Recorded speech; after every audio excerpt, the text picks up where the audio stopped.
सत्संगत जी, प्यार से कहना धन निरंकार जी। ये आत्मा इस शरीर में है, पर ये शरीर को ही मान लेती है सच्चाई। जबकि सच्चाई तो ये है कि ये शरीर ने तो कुछ साल जीने हैं और फिर ये शरीर का साथ छूट जाएगा। पर इस आत्मा की यात्रा तो लंबी है। तो ये जो परमात्मा है, उसको चाहे हम किसी भी नाम से संबोधित करें, जहाँ आस्था है, ये वही परमात्मा है जो एक कुरुक्षेत्र के मैदान में ये विराट स्वरूप के नाम से था, या ये अभी निराकार के रूप से इसको भगवान, अल्लाह, किसी भी नाम से हम जैसे आस्था रखते हैं, बुलाते हैं। पर ये मूल बात तो ये है कि ये आत्मा इस परमात्मा से आई है। ये जो मालिक है, इसकी जानकारी प्राप्त की जा सकती है, और ये तभी हो सकता है जब हम ये अपना जीवन, इस की ये लड़ियाँ चल रही हैं जीवन की, ये सांसें हैं हमारे पास, तो ये संभव हो जाता है। क्योंकि जीते जी ही इसकी प्राप्ति होती है, इसको जाना जाता है। तो अभी वो सुनहरा अवसर हमारे पास है, नहीं तो जब ये सांसें ख़त्म हो जाएंगी, जब ये लगता है कि बचपन में कि अभी तो उम्र बहुत है, इसकी प्राप्ति बाद में कर लेंगे, ये भक्ति वाला जीवन बाद में शुरू करेंगे, फिर युवा अवस्था में भी ये टाल दिया जाता है अगर, तो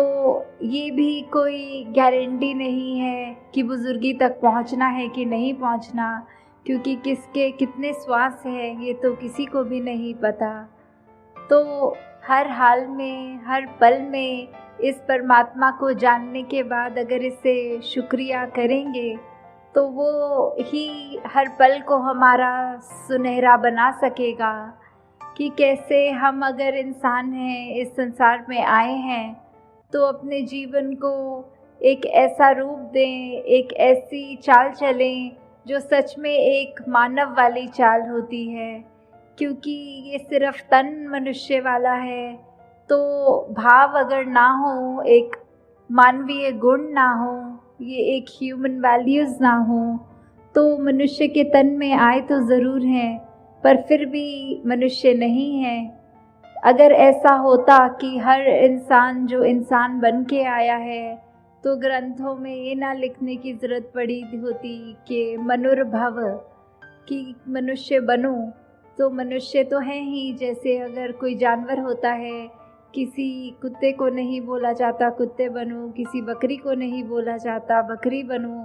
तो क्यों मनुष्य को कहा जा रहा है? क्योंकि बाकी सब जो भी इस संसार में है, इस प्रकृति का हिस्सा है, वो सब अपना कार्य बिल्कुल ठीक तरह कर रहे हैं। उसको इस मालिक ने जो कार्य करने बनाया है, तो वो यही कर रहे हैं। सिर्फ इंसान ही है जो अपनी आंखें बंद कर लेता है इस सच्चाई से, और संसार में आने के बाद इस संसार की चकाचौंध में, इस माया में इतना घुल जाता है कि अपना असली मकसद ही भूल जाता है कि किस वजह से आए थे इस संसार में।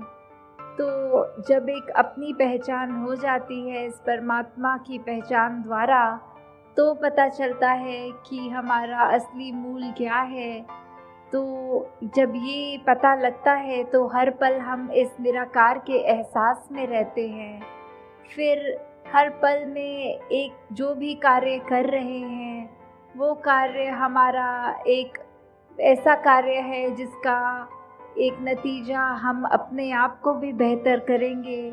और आसपास के ये पूरे अपने मोहल्ले में ही नहीं, अपनी पूरी शहर में नहीं, इस पूरी दुनिया में एक वरदान का स्वरूप बनेंगे। कि कैसे अगर हम अपने दिल में प्यार रखें, नफ़रत ना करें, अगर अपने दिल में एक करुणा वाले भाव रखें, अपने दिल से हम तंग दिली हटा दें और विशाल कर लें अपने दिल को। अगर हम ये सोचें कि अगर किसी व्यक्ति ने हमें कुछ कह दिया है, तो हमने उल्टा उसको बुरा नहीं कहना क्योंकि उसने हमें बुरा कहा है, बल्कि उस समय वो मोमेंट तो बहुत ही कठिन होता है, वो अवसर, वो पल। तो उस समय हमें कैसे प्यार से अपने आप को कंडक्ट करना है, पेश आना है उससे,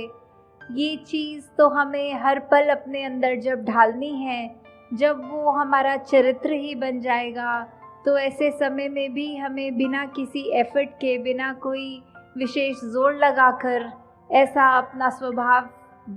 का ये रूप निकलेगा। क्योंकि फिर वो जब एक स्वभाव बन ही जाता है, ये दिल में उस तरह से हम दूसरों का भी आदर करते हैं, दूसरों को एक बेनिफिट ऑफ डाउट देते हैं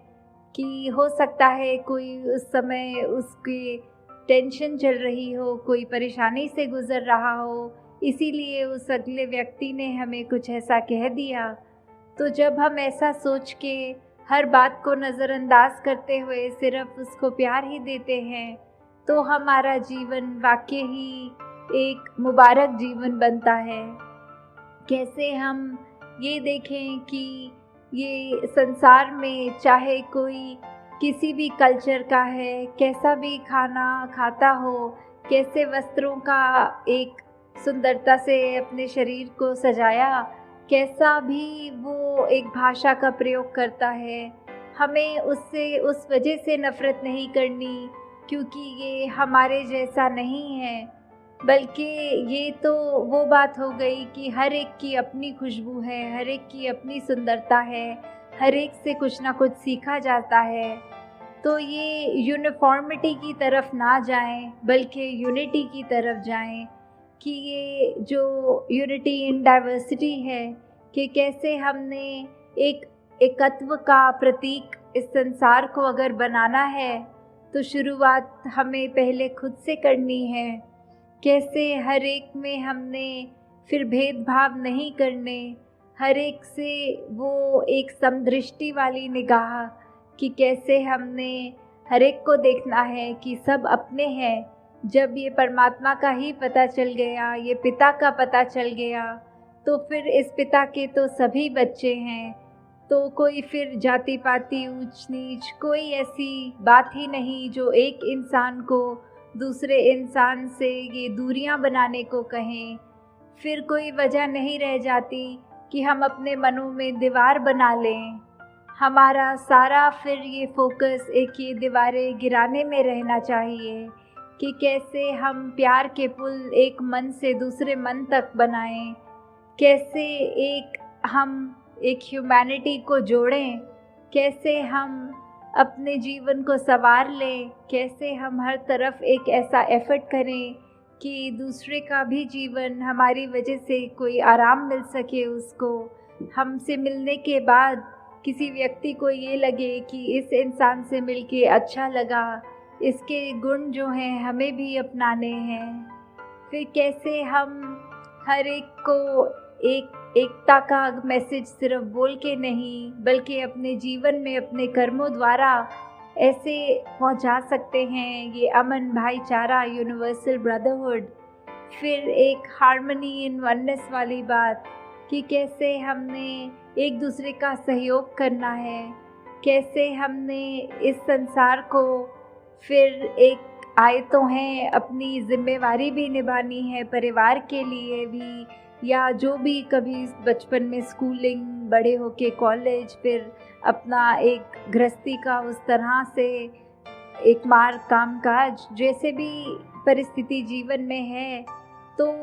वो सब तो करना है, वो तो ड्यूटी है, वो तो रिस्पॉन्सिबिलिटी है, ये तो हमारा कर्तव्य है, उसको ज़रूर निभाना है, पर इस दुनिया में खो नहीं जाना। ये सब करते हुए भी एक भक्ति भरा जीवन उसको जीना है। जैसे एक उदाहरण, एक अगर कोई हमारा प्रिय मित्र है, तो उसके बारे अगर हम सोच रहे हैं, तो हमें कोई सोचने के लिए अलग विशेष समय नहीं निकालना है। उसके लिए एक हमारे अच्छे भाव, अच्छे विचार, अच्छी सोच करने के लिए कुछ खास अलग नहीं करना। वो सोच तो हमारी, चाहे हम खाना खा रहे हो तब भी हम उसके भले के लिए मांगते हैं, चाहे हम और कोई कार्य कर रहे हों तो भी सोच रहे होते हैं कि अपने मित्र को मिले हुए बहुत समय हो गया, जल्दी मिलना चाहिए। तो ऐसे करते हुए हमें ये अपने मित्र के लिए जो प्यार की भावना है, जो एक मगन है हम उसकी दोस्ती में, उसके लिए अलग समय नहीं निकाल रहे, अपने कार्य करते हुए उसको याद कर रहे हैं। वैसे ही जीवन में भक्ति को करते हुए कोई ख़ास समय नहीं निकालना। जब भी हम जो भी कर रहे हैं, हमारा जीवन, हमारी सोच, हमारा व्यवहार, हमारे कर्म ऐसे बन जाते हैं कि उसमें भक्ति हर समय रच जाती है। तो कैसे ये भक्ति की शुरुआत हो? ये भक्ति को भी हम अगर ये मान लें कि हमने बहुत ही रिलीजियस स्क्रिप्चर्स पढ़ लिए हैं, हम तो अपनी आस्था रखते हैं कहीं, वो सब मुबारक है। पर पहले किसी भी धार्मिक स्क्रिप्चर को अगर हम पढ़ लें, तो पढ़ने में यही संदेश आता है कि इस परमात्मा को जाना जा सकता है, ये विराट स्वरूप देखा जा सकता है। तो जब हम इसकी जानकारी ले लेंगे, तो ही ये असली मायने में हमारी भक्ति शुरू होगी। फिर वो भक्ति भी वैसी होगी जिसके बदले में हम इस परमात्मा से कुछ ये नहीं चाहेंगे कि परमात्मा हम तेरी भक्ति कर रहे हैं, इसके बदले हमें कोई ये चीज़ चाहिए कि वो चीज़ चाहिए। नहीं, फिर वो एक समर्पित भाव से भक्ति शुरू होती है। फिर ये मान के कि प्रभु तूने इस संसार में हमें लाया है, हमें श्वासें दी हैं, तो ये श्वासों में बस हर श्वास में तेरा शुक्रिया हो। तो कैसे फिर हमारे स्वभाव में भी ये रहता है कि हम हर पल एक सुमिरन कर रहे होते हैं, किसी की भी सेवा करने से कतराते नहीं, और सेवा करते हुए भी भाव ये होते हैं कि हम किसी की मदद करके अपना नाम नहीं कमा रहे हैं, बल्कि ये मान के कि ये तो हमारा फ़र्ज़ ही है, ये तो हम कर ही नहीं रहे, परमात्मा ने एक बल बख्शा, नहीं तो उसकी कृपा है कि हम ये सेवा भी कर पा रहे हैं। और अपने आप को इस सत्संग से भी जोड़कर, क्योंकि जब सत्संग में आते हैं तो संतों की वाणी सुनते हैं, ये संत मति को अपनाते हैं कि संतों की सोच हमारी सोच बन जाती है। और युगों युगों से यही बात है, किसी भी संत की वाणी खोल के देख लें तो उसमें हर संत ने यही समझाया है कि अपने जीवन में ऐसे गुण लाओ जो कि एक प्यार की रगर पर हो, एक वो मार्ग हो, एक सत्य के मार्ग पर हो। और फिर जब हमारे हिस्से वो सत्य आ गया तो हमने अपना मुख तो उजला कर लिया, हमारे ऊपर वो रोशनी, वो कृपा इस ब्रह्म ज्ञान की हो गई। तो फिर वो हर एक तक पहुंचाने का जो जिम्मेवारी बनती है। तो ऐसे ही अगर हम अपने जीवन में सोचें कि हमें किस प्रकार का इंसान बनना है,